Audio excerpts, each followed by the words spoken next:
Senhor esteja convosco. Ele está no meio de nós. Proclamação do Evangelho de Jesus Cristo, segundo Marcos. Glória a vós, Senhor. Naquele tempo, João disse a Jesus: Mestre, vimos um homem expulsar demônios em teu nome, mas nós o proibimos porque ele não nos segue. Jesus disse: Não o proibais, pois ninguém faz milagres em meu nome para depois falar mal de mim. Quem não é contra nós é a nosso favor. Em verdade, eu vos digo, quem vos der a beber um copo de água, porque sois de Cristo, não ficará sem receber a sua recompensa. E, se alguém escandalizar um destes pequeninos que creem, melhor seria que fosse jogado no mar, com uma pedra de moinho amarrada ao pescoço. Se tua mão te leva a pecar, corta. É melhor entrar na vida sem uma das mãos, do que, tendo as duas, ir para o inferno, para o fogo que nunca se apaga. Se teu pé te leva a pecar, corta-o.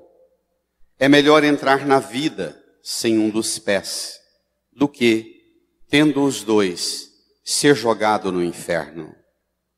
Se teu olho te leva a pecar, arranca-o. É melhor entrar no reino de Deus com um só olho, do que, tendo os dois, ser jogado no inferno, onde o verme deles não morre e o fogo não se apaga. Palavra da salvação. Glória a vós, Senhor.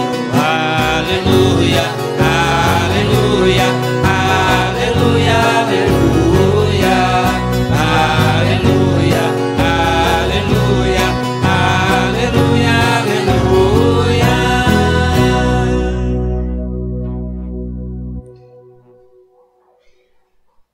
Nos recolhamos num tempo de silêncio e no íntimo do nosso coração rezemos, pedindo que o Espírito Santo nos auxilie e nos faça compreender plenamente o sentido da Escritura.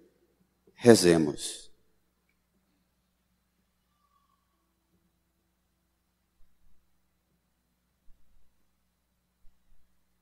Amém. Queridas irmãs e irmãos, estamos caminhando com Jesus através do Evangelho de Marcos.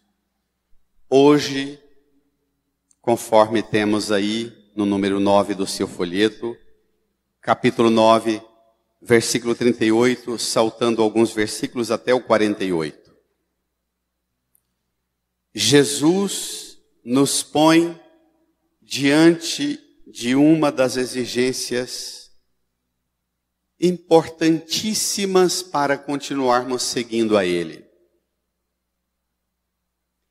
Domingo passado, depois de anunciar aos apóstolos, pela segunda vez, os apóstolos seguindo Jesus empolgados, e pela segunda vez ele diz: vocês estão me seguindo, mas chegando em Jerusalém, eu vou ser rejeitado, vou sofrer, vou ser morto na cruz, mas no terceiro dia vou ressuscitar.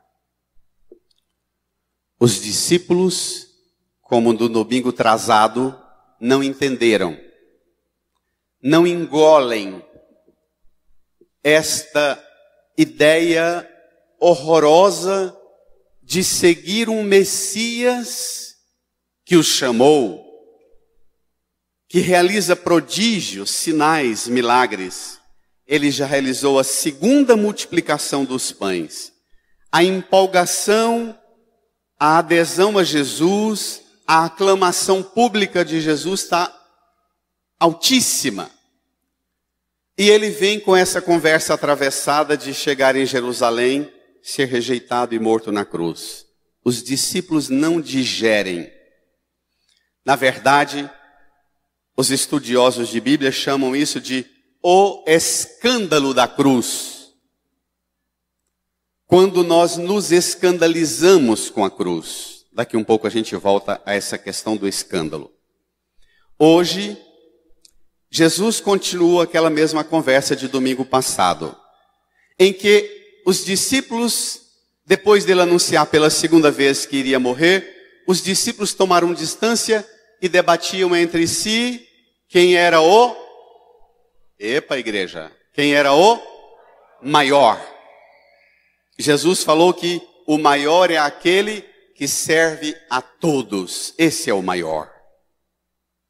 Pegou uma criança, pôs no meio deles e disse: quem servir aos pequeninos é a mim que serve. Os discípulos continuam não digerindo e não entendendo a cruz. Na verdade, não acolhendo o mistério da cruz. Vamos ver? Tomem lá comigo.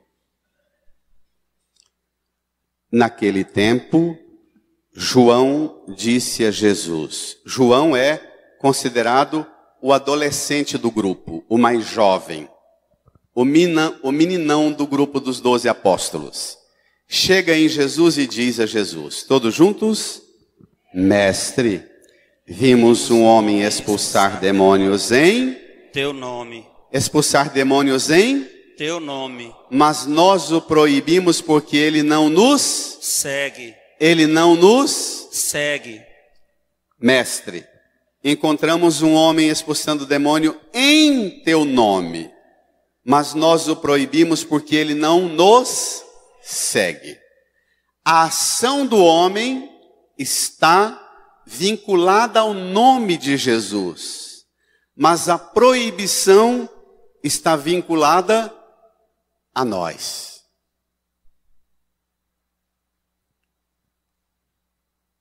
Aqui tem um ponto de estrangulamento nosso no seguimento de Jesus.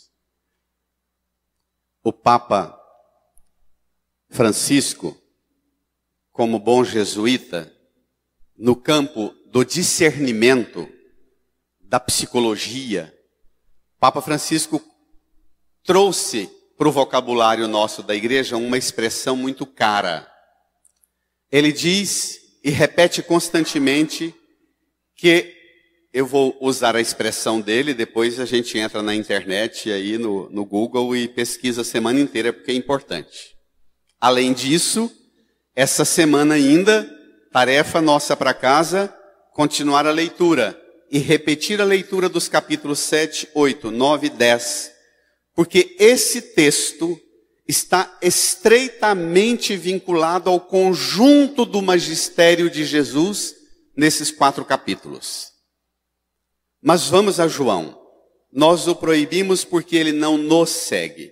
Papa Francisco diz, uma igreja, quando se autorreferencializa, uma igreja quando põe a si como referência, ela perde o sentido de ser. A conversa do apóstolo é bem isso. Nós o proibimos porque ele não nos segue. A referência somos nós. E nós não podemos querer ser referência para ninguém. A referência deve ser Cristo.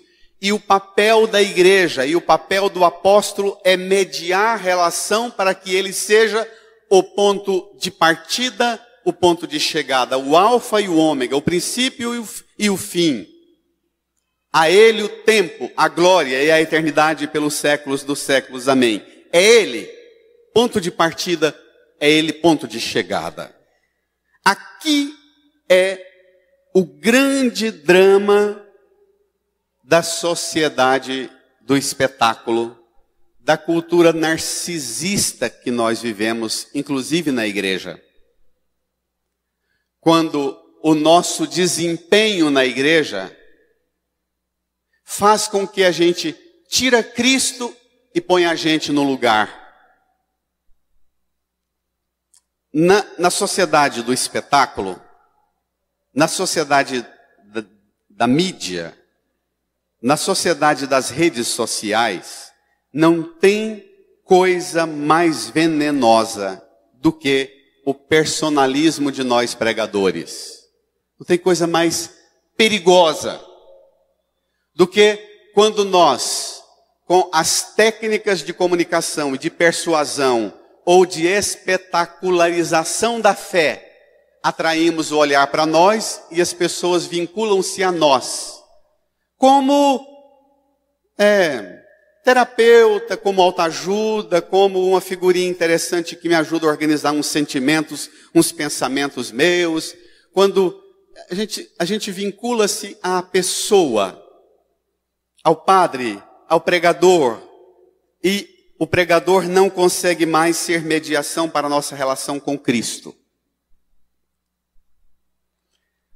A partir de agora, Jesus vai desenvolver um argumento tão difícil de ser engolido, mas que nós precisamos pedir a graça de dar conta de digerir o que ele vai nos falar. Vamos lá?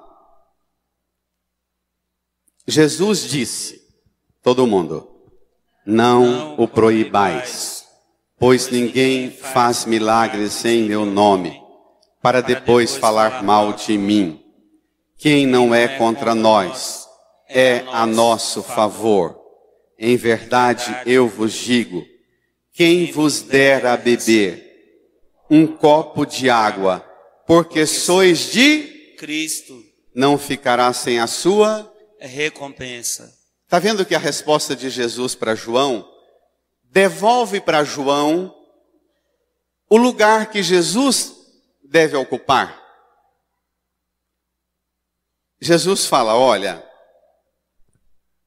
não ponha vocês como meta. Não o proibais, pois ninguém faz milagres em meu nome para depois falar mal de mim. Jesus põe a ele como referência e como meta. E depois, quem vos der a beber um copo de água, porque sois de Cristo. E não porque sois bonzinho, porque sois espetaculosos, porque sois impactantes, porque sois deslumbrantes, porque sois um monte de coisas aí que podem ser ditas. Mas porque sois de Cristo.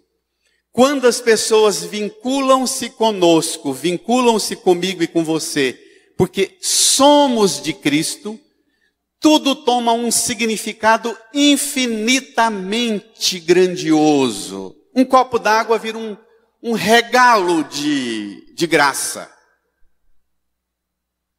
Mas quando a gente não tem Cristo como meta, e a gente não é mediação para que o outro atinja e alcance Cristo, você pode dar tudo que a pessoa vai embora seca, vazia.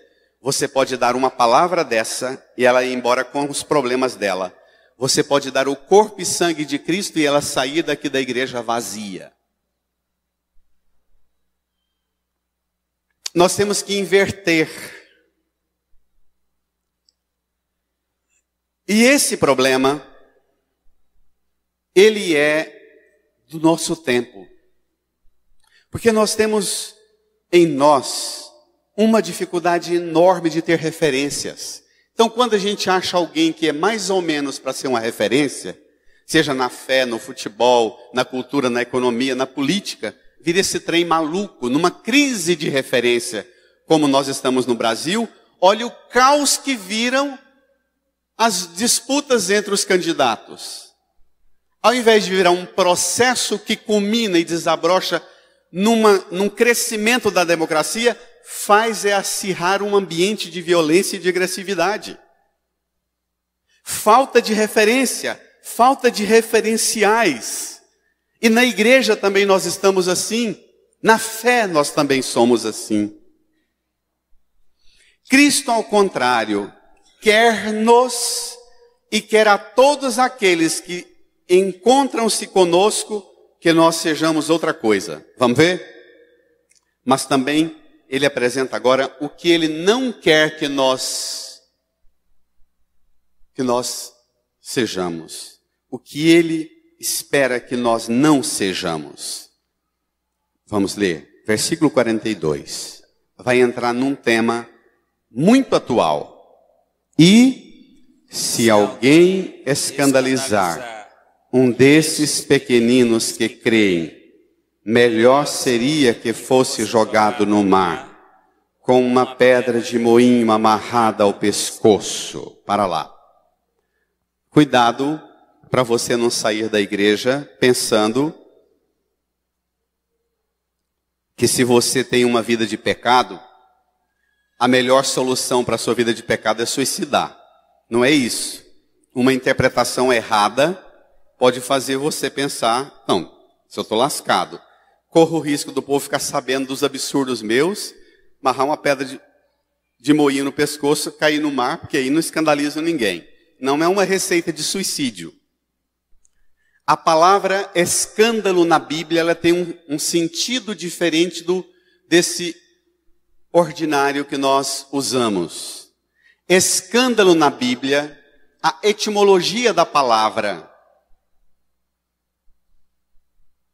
põe a gente numa dinâmica mais desafiadora. Escândalo não é um mau exemplo na Bíblia. Escândalo não é um fato revoltante. Etimologicamente na Bíblia, escândalo é Salmo 24, versículo 7. Isaías 8, 14 e 15. Romanos 9, 33. 1 Pedro 2, 8. Escândalo na Bíblia. Eu sou causa de escândalo quando nós nos tornamos um obstáculo, uma armadilha, uma pedra de tropeço no caminho do crescimento do outro. Nesse sentido, o obstáculo pode ser várias coisas. Numerosas são as causas e ocasiões de queda, de escândalo para alguns, para muitos.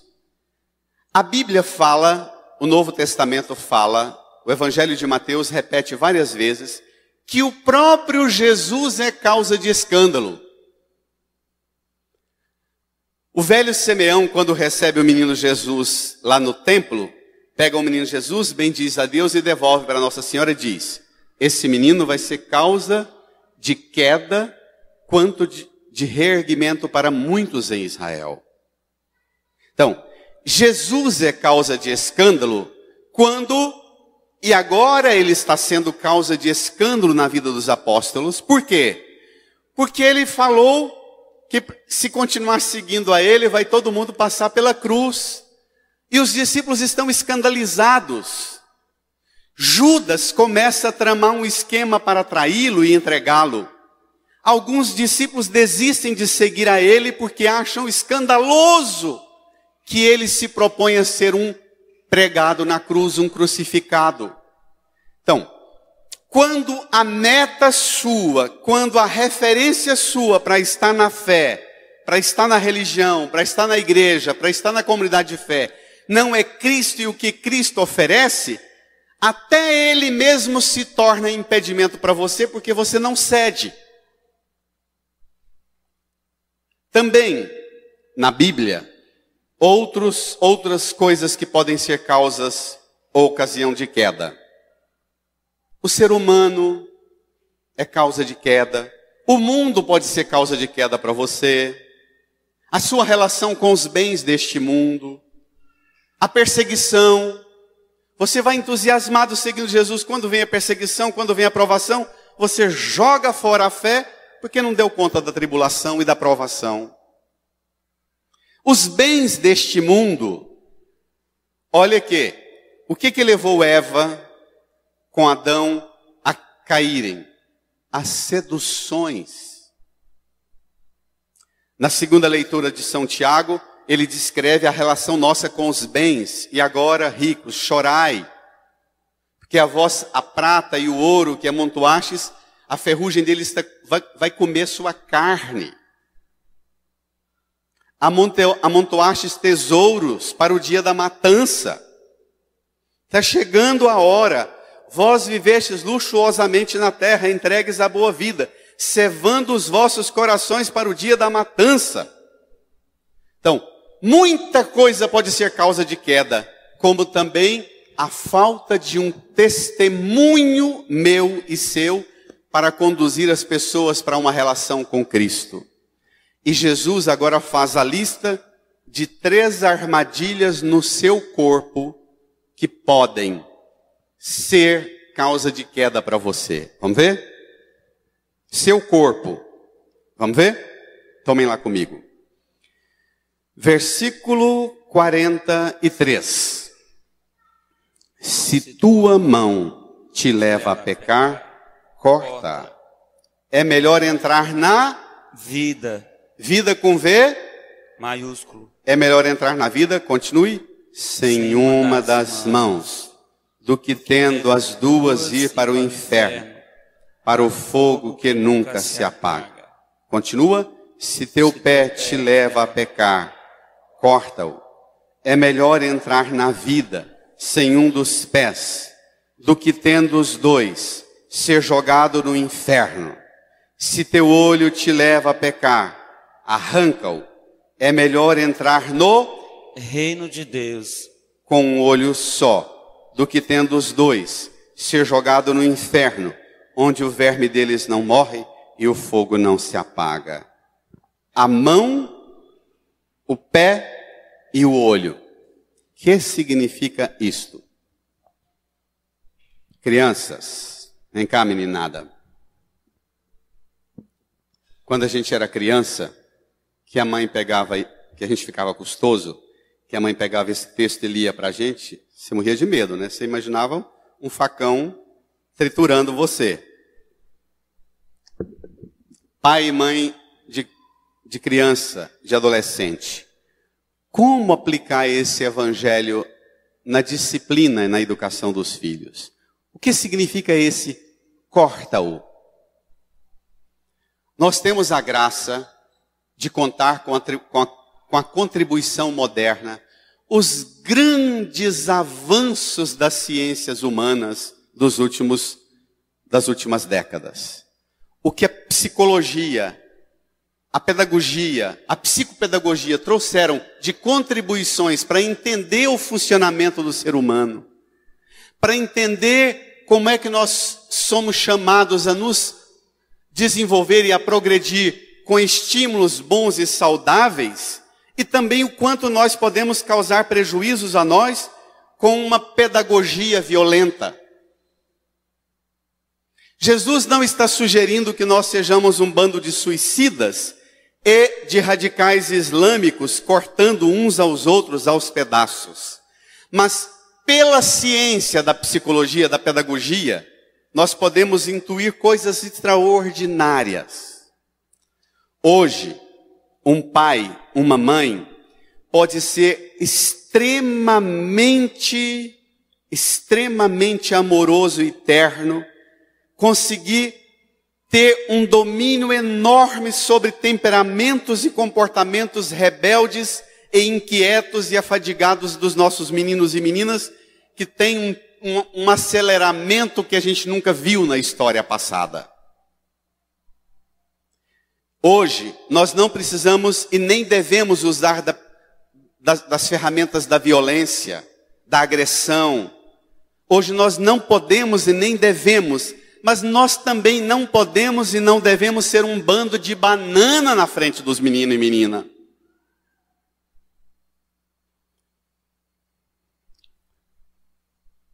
A psicologia recuperou para nós uma palavra mais forte do que violência, mais forte do que castigo, mais forte do que a palavra dura da fé, a penitência, disciplina. Não é? O quanto ajuda a entender o que é o lugar da disciplina.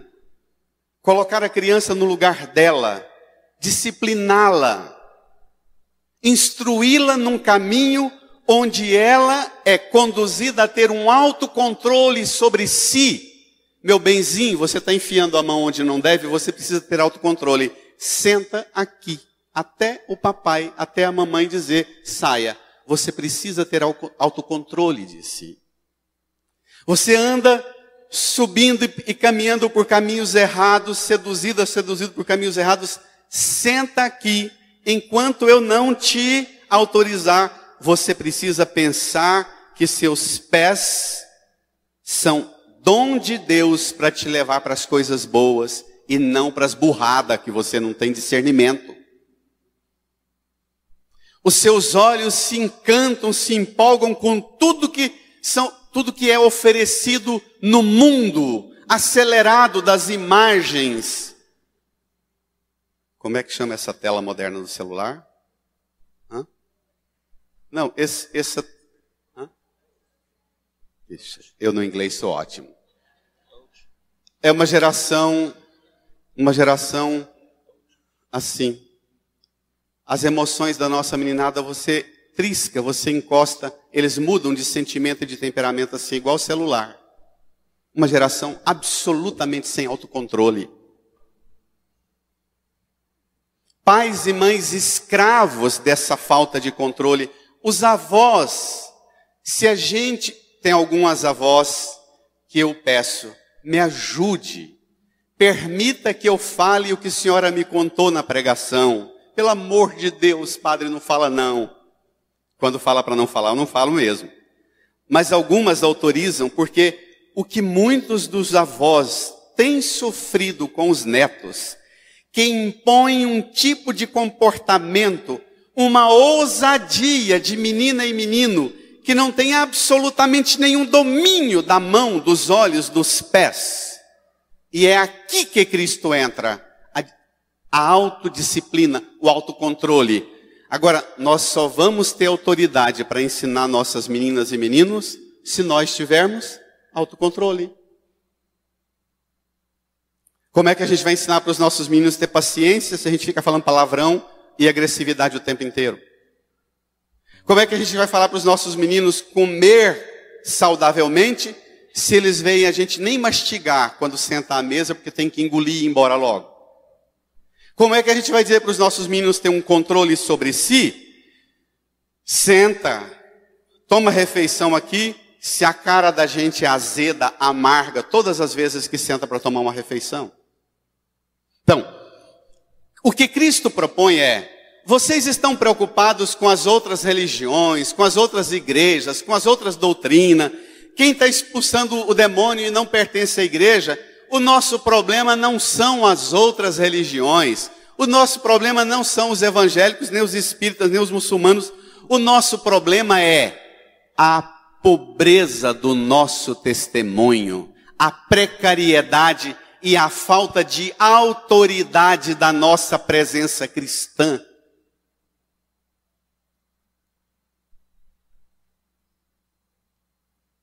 Quando a gente não tem isso, nós começamos a entrar num jogo de satanização do outro, que é o que está na política. Ninguém fala das suas propostas, mas fala do quanto o outro não vale nada.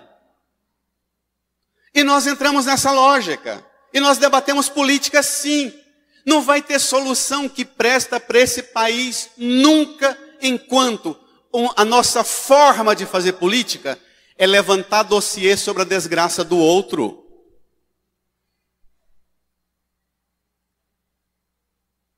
No casamento, na família, na igreja. Sartre, o filósofo francês da Segunda Guerra, do pós-guerra, dizia, não é? O meu inferno é o outro. Nós podemos dizer sem nenhum medo, o meu inferno são as minhas debilidades, são as minhas fraquezas. O meu inferno é a minha falta de controle e de autodomínio sobre mim. Sobre a minha mão, sobre os meus pés, sobre os meus olhos. Preste atenção que Cristo fala que é possível você entrar no céu sem a sua mão, sem o seu pé, sem o seu olho. Mas é possível que você não entre tendo os dois pés, as duas mãos, os dois olhos, por falta de autocontrole.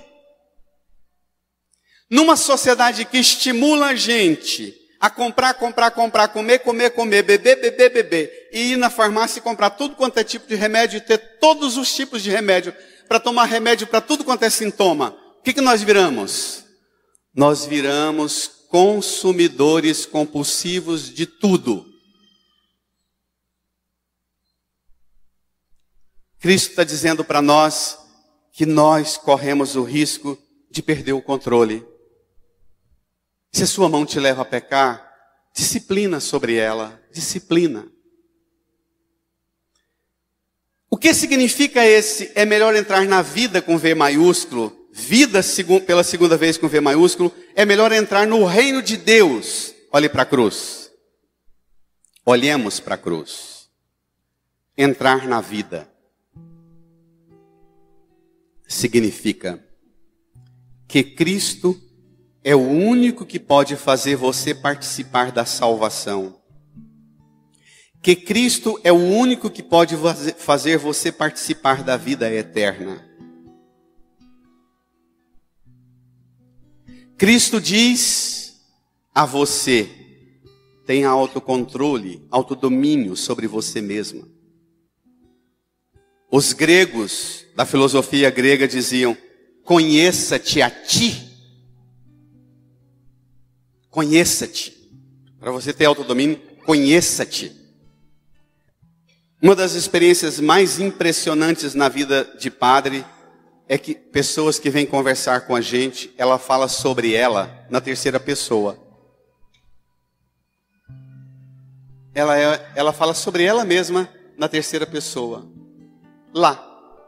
Ela não sabe falar de si, que ela não se conhece.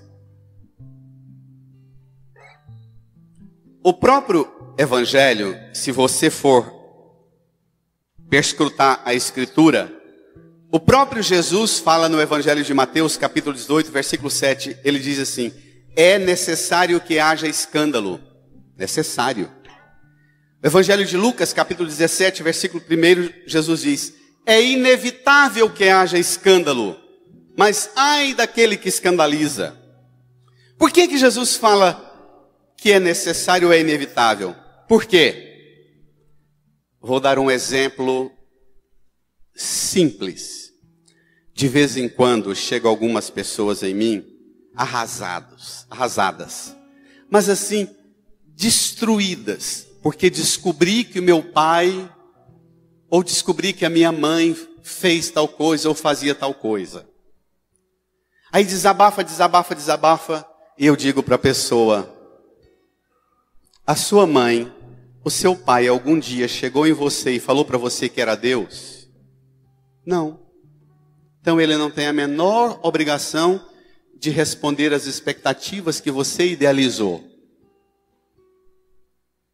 Burro de você, burro de nós, quando nós colocamos idealizações, expectativas de uma perfeição que não é possível encontrar em homem e mulher nenhum, senão em Cristo.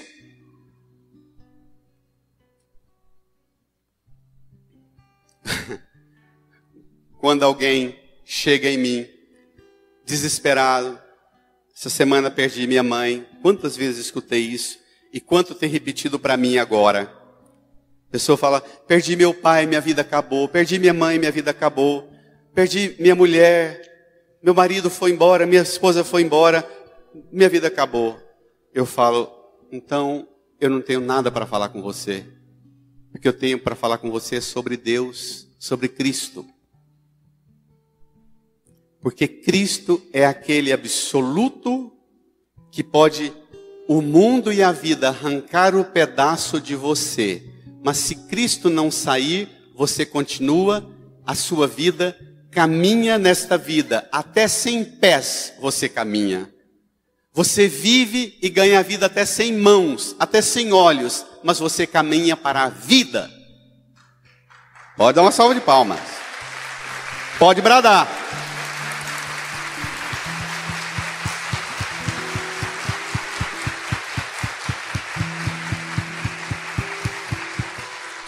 O contrário também nós estamos vendo. Como é triste a nossa idealização com os políticos. E todos, um atrás do outro, você só aguarda em qual semana vai ser. Mas todos um atrás do outro, com um escândalo atrás do outro. Burro de nós que colocamos, maldito o homem que confia no homem, diz o Salmo 1. Feliz do homem que confia no Senhor e põe sua confiança no Senhor. Agora, nós temos uma graça. Nós não precisamos sair daqui amarrando pedra no pescoço para suicidar no lago, que está seco. Nós não precisamos sair daqui para comprar facão e faca para amputar nossas mãos e nossos pés e arrancar os nossos olhos. Olhe para a cruz. Olhe para as mãos de Jesus na cruz. Crianças, vocês também crianças, olhem aqui para as mãos de Jesus na cruz. Jesus na cruz perdeu as mãos dele, para que pelo sangue dele derramado na cruz, as suas mãos não precisassem ser cortadas, mas as suas mãos pudessem ser purificadas dos seus pecados, das suas ações erradas, das suas atitudes contaminadas pelo pecado. Diga comigo, Jesus, por seu sangue, estenda as mãos para a cruz. Jesus, por suas mãos, pregadas na cruz, eu te peço, lava, purifica as minhas mãos, e dá-me, Senhor, um autodomínio, um autocontrole, sobre tudo que as minhas mãos tocam, que minhas mãos alcançam. Salva-me, Senhor, da escravidão, do descontrole, das minhas mãos, das minhas ações. Põe a mão no seu coração e peça a Jesus para limpar suas mãos, purificar suas mãos de tudo que te faz você ser uma pessoa desequilibrada nos gestos, nas coisas que você faz.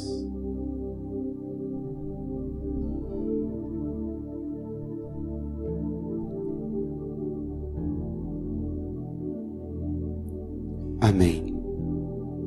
Olhe aqui para os pés de Jesus. Estenda as suas mãos para os pés.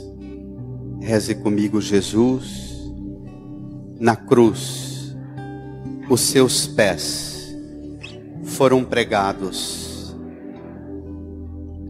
para o Senhor me dar, pelo seu sangue, e por sua morte, a liberdade que eu perdi, caminhando por caminhos errados. Jesus, por seu sangue, por sua lágrima, por seu suor, lava os meus pés, de toda poeira, dos caminhos errados, que eu andei, que eu tenho andado. Põe a mão no seu coração, peça a Jesus para te purificar dos passos errados que você tem dado na sua vida, dos caminhos errados pelos quais você tem pisado.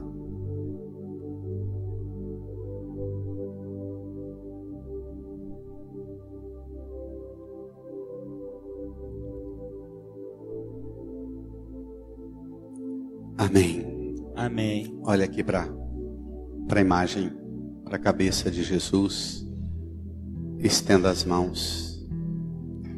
Jesus, no alto da cruz, com tanto sofrimento, o Senhor fechou os olhos, perdeu a visão, morreu para recuperar a pureza que eu perdi, a pureza que eu perdi nos meus olhos. nos meus olhos. Jesus, Jesus, eu te peço, eu te peço, por seu sangue, por seu sangue, por suas lágrimas, por suas lágrimas, lava o meu olhar, lava o meu olhar, purifica o meu olhar purifica o meu de olhar toda impureza, de toda impureza, de toda podridão, de toda podridão, de todas as seduções de todas as seduções que eu me tornei escravo delas. que eu me tornei escravos dela. Lava Lava os meus olhos, os meus olhos, os meus ouvidos, os meus ouvidos, a minha boca,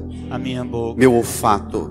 meu olfato. Lava Lava meu coração, meu coração, todo o meu ser, todo o meu ser, de todas as seduções, de todas as seduções, escravidões, escravidões que os meus olhos que os meus olhos dominam sobre mim. dominam sobre mim. Põe a mão no seu coração e de novo, fale para Jesus daquilo que tem tornado você uma pessoa contaminada, intoxicada com as seduções do mundo, com as coisas do mundo.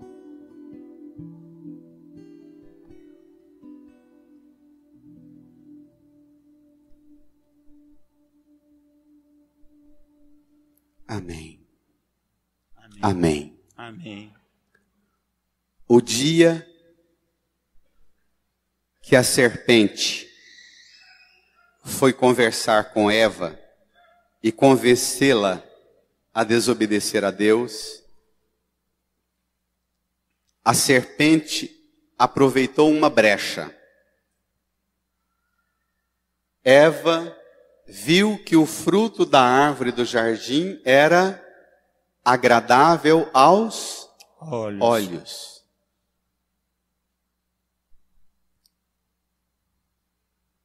A serpente diz para Eva, como uma boa fofoqueira, é verdade que Deus proibiu vocês de comerem todos os frutos do jardim? Eva, não, de todos não, só de um. A serpente diz para Eva, que bobagem!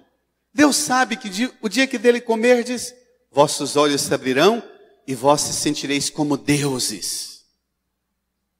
É aqui, esse é o pecado de João e o pecado nosso. Querer ser deuses. Querer decidir o que nas outras religiões e nas outras igrejas devem fazer quando não tem domínio nem sobre si, nem sobre o próprio testemunho.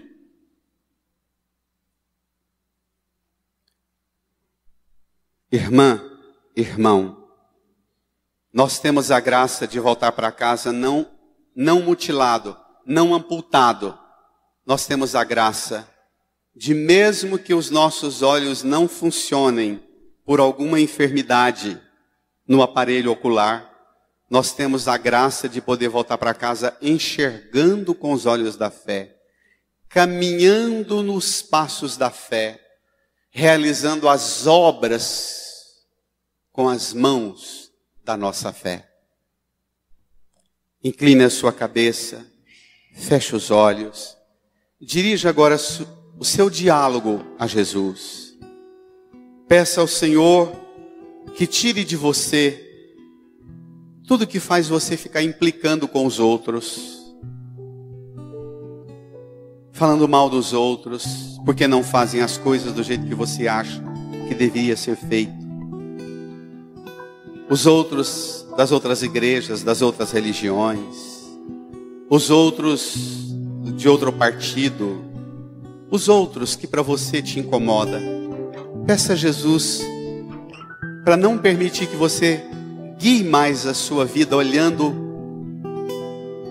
pelo que os outros fazem, mas que você zele mais pelo que você pode fazer, e fazer bem feito, e fazer tudo com o seu corpo, que é templo do Espírito Santo, com as suas mãos abençoadas, que tudo que toca transforma tudo em bênção, com seus pés abençoados.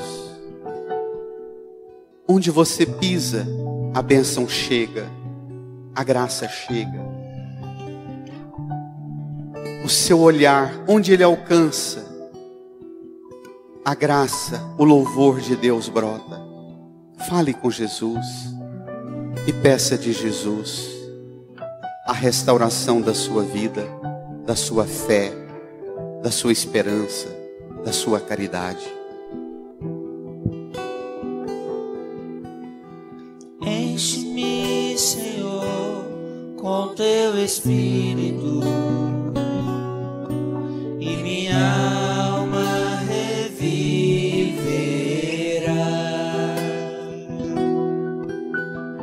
Enche-me, Senhor, com teu Espírito, e minha alma reviverá.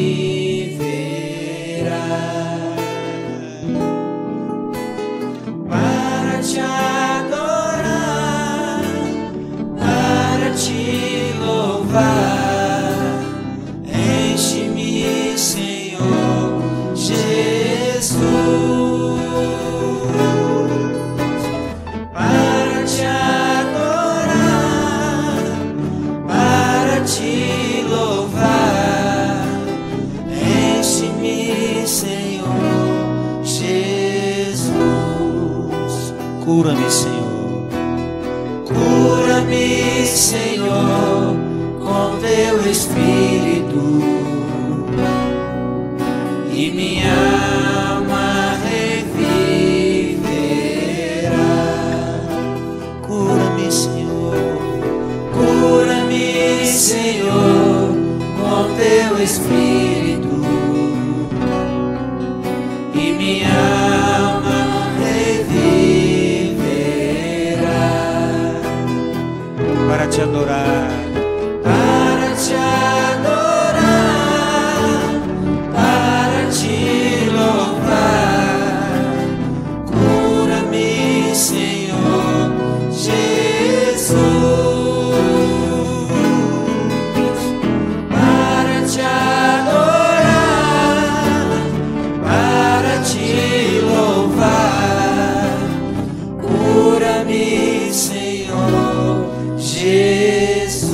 Purifica-me, Senhor. Purifica-me, Senhor, com Teu teu Espírito, Espírito e minha alma. e minha alma reviverá. Purifica-me, Senhor. Purifica-me, Senhor, com teu Espírito e minha alma e minha alma reviverá. Fiquemos de pé, estenda as mãos para a cruz, para te louvar. Purifica-me, Senhor Jesus, para te adorar, para te louvar. Purifica-me, Senhor Jesus. Deixe o folheto no banco, estenda as duas mãos aqui para a cruz. O seu corpo é templo de Deus. Seu corpo é mediação para Deus, para você conhecer Deus. Peça a Jesus para santificar, para purificar todos os seus sentidos, todo o seu ser,